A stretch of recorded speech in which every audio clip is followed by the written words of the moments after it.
அப்படியா ஆனழக என்ன ஆள வந்த பேரழக செப்புக்கல்லி சீரழக சின்ன சம்பவள வாயழக இப்படியா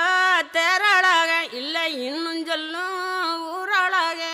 அப்புறம் நான் என்ன சொல்ல என்ன கட்டிக்கிட்டான் கட்டழக